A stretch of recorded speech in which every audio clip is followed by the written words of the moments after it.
MLC Kalvakuntla Kavitha అరెస్టును నిరసిస్తూ BRS రాష్ట్ర కమిటీ పిలుపు మేరకు యాదాద్రి భువనగిరి జిల్లా ఆలేరులో బీఆర్ఎస్ శ్రేణులు బస్టాండ్ సమీపంలో రాస్తారోకో నిర్వహించారు. ఈ సందర్భంగా బీఆర్ఎస్ నాయకులు మోడీ ఈడీకి వ్యతిరేకంగా నినాదించారు. ఈ కార్యక్రమంలో మున్సిపల్ చైర్మన్ వస్పరి శంకరయ్య, మండల బీఆర్ఎస్ అధ్యక్షుడు గంగుల శ్రీనివాస్, పట్టణ అధ్యక్షుడు పుట్ట మల్లేష్లు మీడియాతో మాట్లాడుతూ కవితను అక్రమంగా అరెస్టు చేశారని ఖండించారు. ఇంకా ఈ కార్యక్రమంలో నాయకులు పోరెడ్డి శ్రీనివాస్, కందుల శంకర్, బింగి రవి, డాక్టర్ మురళి, ఎర్ర దేవదానం, కందుల రాము, మహిళా నాయకురాలు కవిత తదితరులు పాల్గొన్నారు. రాష్ట్ర పార్టీ ఏదైతే పిలుపునిచ్చిందో మరి ఆలేరు నియోజకవర్గంలో కూడా శ్రీమతి గొంగుల సునీతా మహేందర్ రెడ్డి నాయకత్వంలో పెద్ద ఎత్తున మరి కవిత గారిని అరెస్టుకు నిరసనగా తెలుపుతూ మరి పెద్ద ఎత్తున ఆలేరు నియోజకవర్గ కేంద్రమైన ఆలేరులో మరి కార్యకర్తలు, ముఖ్య నాయకులు అందరూ కూడా మరి అక్రమ అరెస్టును ఖండిస్తూ ఈరోజు రాస్తారోకో నిర్వహించి నిరసన తెలపడం జరిగింది. ఏది ఏమైనా సంవత్సరంన్నర నుంచి మరి కవిత గారిని ఈడీ ఢిల్లీలో మరి వారిని తీసుకుపోయి ఇదివరకు కూడా చర్చించడం జరిగింది.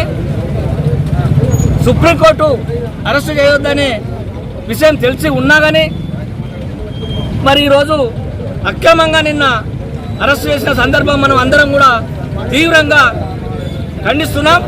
ఈరోజు మరి మోడీ గారు మరి ఈడీ మరి ఏవైతే రాజ్యాంగబద్ధంగా ఉన్నటువంటి సంస్థలను ఆయన గుప్పెట్లో పెట్టుకొని ఆయన ఒక పార్టీగా ఏ పార్టీ అయితే ఆయనకు ఎదురు తిరుగుతుందో వాళ్ళపై అక్రమ కేసులు పెట్టి ఆ కేసులు బనాయించి అరెస్టులు చేయడము ఆయనే గత 5 సంవత్సరాల నుంచి కూడా ఇలా సాగిస్తున్నాడు.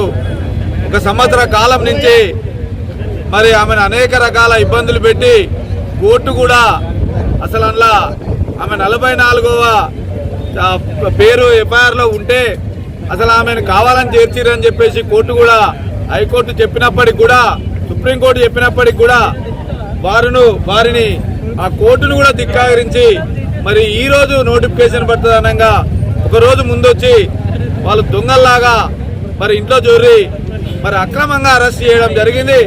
ఆ అరెస్టుకు రాష్ట్ర పార్టీ పిలుపు మేరకు ఆలేరు పట్టణ మరి అన్ని గ్రామాల మండల అందరూ కూడా పెద్ద ఎత్తున ఈ నిరసనకు వచ్చేశారు. ఈ నిరసన తెలుపుతూ మరి మరొకసారి మోడీకి కానీ మరి ఇక్కడ ఉన్నటువంటి గవర్నమెంట్ మరి కాంగ్రెస్ కానీ రేవంత్ రెడ్డికి కానీ వీళ్ళంతా కొలికై మరి వాళ్ళకేదో లబ్ధి చెందుతుందనే ఆలోచనతోని మనల్ని ఇబ్బంది పెట్టాలని బీఆర్ఎస్ పార్టీని వాళ్ళు మరి మళ్ళీ అరెస్టును బంద్ చేసుకున్న అరెస్టును మళ్ళీ తెర మీదకి తీసుకొచ్చి నిన్న అనుకోకుండా అరెస్ట్ చేయడం జరిగింది. ఇది ప్రజలంతా గమనిస్తున్నారు.